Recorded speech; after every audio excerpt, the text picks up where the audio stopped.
Hello, and welcome to Distant Echoes, New Mexico episode 36, Late Colonial Summary. We've talked a lot over the past few episodes about changes that happened in New Mexico since the end of the Pueblo Revolt in 16. We've covered roughly the period from the end of the revolt to 1810, shortly before Mexican independence. While the true end of the Spanish period is still coming in a couple of years after that date, I thought this was a good spot to take a break and set the stage for the coming struggle for Mexican independence, as well as the Mexican period that comes after that, and New Mexico's part or lack thereof in both. We discussed the creation of what could be considered the Comanche Empire and how in many ways it represented the imperial and colonial powers that they played against each other and rose in spite of. We talked about some of the settlements in New Mexico, like Taos, may have even held greater loyalty to the Comanches than to Spain itself, and about how Texas and New Mexico can in a lot of ways be seen as almost vassal states of the Comanches, and that if you can reframe the yearly gift giving as a form of tribute.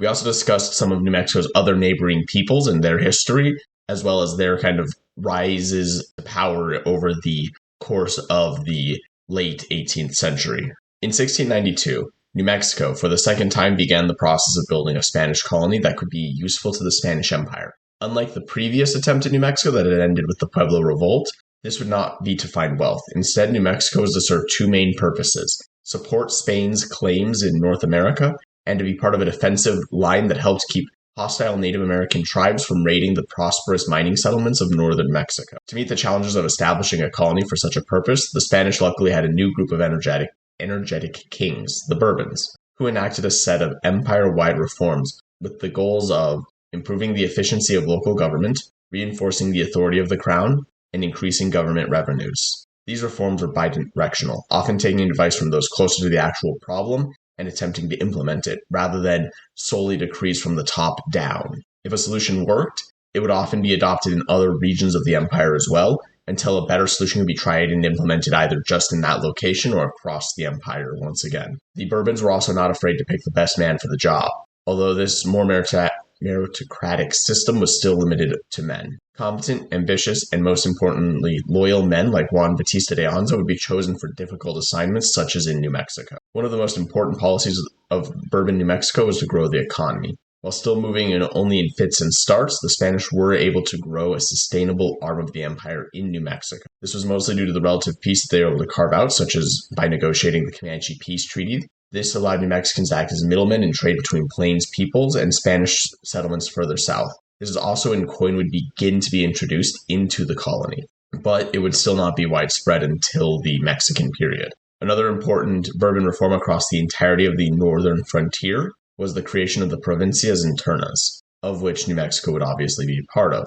As we talked about, this was basically a new military district of New Spain, designed to better meet the threats posed by the nomadic peoples around and within New Mexico, including and not limited to the Apaches, Utes, Navajos, Comanches, Americans, English, and for at least a period of this time, the French. Demographic changes would also heavily change the face of New Mexico during this period. Due to epidemics, namely smallpox, natural population growth, and in-migration from the south, the Hispanic population of New Mexico would come to eclipse the Pueblo population. This would have monumental effects on the colony. Most namely, it would be the changing loyalties of the Franciscans, who would begin to more closely align themselves with the settlers rather than the Pueblos. This would have the unintended consequence, though, of them politically marginalizing themselves, and over the long term lead to the end of the Franciscan mission system. Their slow decline would begin near the tail end of the 18th century and beginning of the 19th century.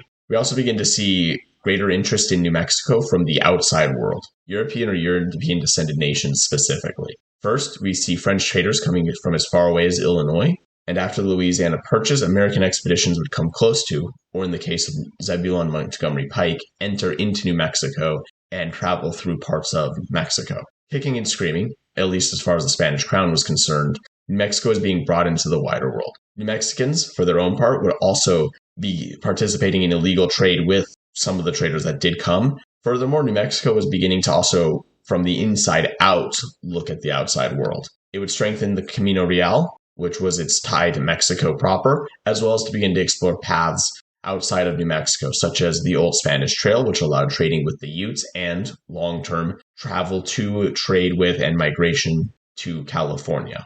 While the Bourbon reform showed promise, and New Mexico seemed to have a groundwork laid to prosper under Spanish rule, events that would reverberate around the world would conspire to foil this set stage. The most notable would be Napoleon invading Spain and deposing the king in the early 19th century. While the rightful king would eventually be restored, this brief period of unrest in Spain would cause the colonies to get a taste for some form of self-rule, and they would begin to agitate for greater autonomy and inevitably independence. While we'll talk about Mexico's struggle for independence in future episodes, I want to talk a little bit about New Mexico's part in this period of turmoil in the early 19th century. One strange effect would be the establishment of the Cortes, which was the government in exile that was fighting against Napoleon in Spain, and they called for representatives from all of the regions of Spain, including the colonies. New Mexico, as a region of Spain, would get to send a representative, Don Pedro Pino. While we talked a little bit about how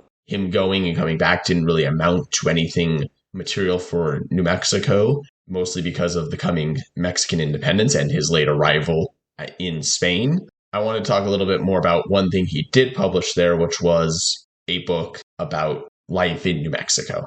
Don Pedro Pino was born in Tome, New Mexico, around 1752. He would die in 1829, only 8 years after Mexican independence. In 1810, the Spanish Cortes, governing from Cadiz and resisting the French troops, would call for representatives from across the colonies. Pino would be chosen to be New Mexico's representative, and in October 1811, he would set out for Spain. He would be given a set of letters as well as other documentation from officials and other notables in New Mexico to give to the Cortes or the crown. Shortly after his arrival in Spain, he appears to have begun working on his book, The Exposition of the Province of New Mexico.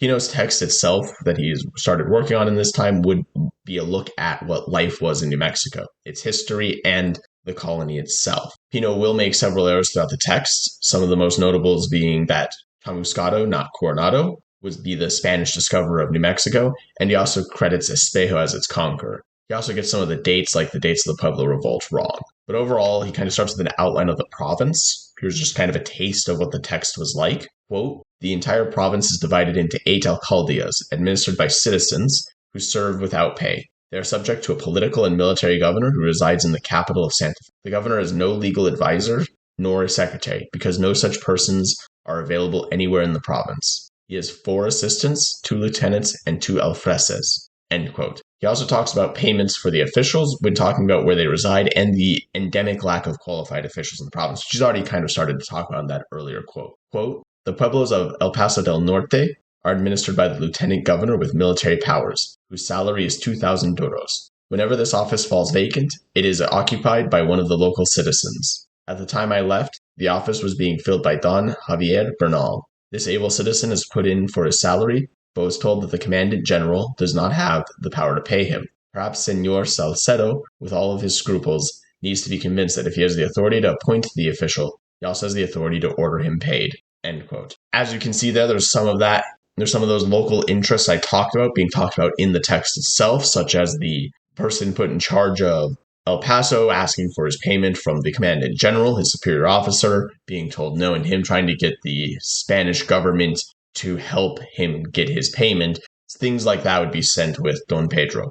A few other things he kind of talks about a lot in this is he's very obsessed with opening a port in Texas for trade. There's probably 2 reasons for this. One, a port in Texas would be a lot closer than the ports in Mexico, as well as it would also help break the hold that Chihuahua had on the trade networks into New Mexico. Being the first stop on your way out of New Mexico, they had a lot of power in the trade, and without another place to direct trade to compete with them, they were kind of had a lot of power over setting the prices and dealing with New Mexicans. Things we talked about in the episodes on the economy in New Mexico. The end of the text kind of ends with an appeal to the king in hopes that all of his concerns that he talks about throughout the text, such as the lack of payment, opening ports, and other issues that are specific to the chapter he's talking about, be taken into account and helped forced through. However, under the remaining time that Spanish rule had, none of this would be taken into account. Well, overall, it's not the most impressive text. It is an invaluable resource for what life in the ground in New Mexico is like and the concerns that the people living in New Mexico were dealing with.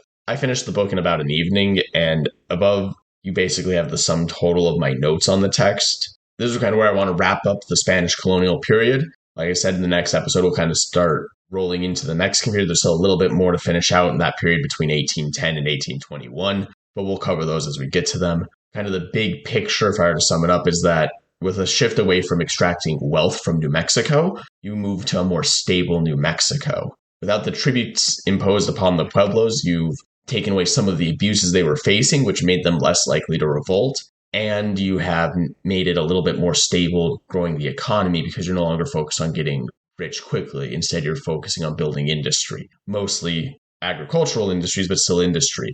They're starting to look outside of the province for trade, which helps with the local economy as well. There's also a lot less conflict between church and state, mostly due to, at the tail end of this period, the Franciscans becoming a political minority.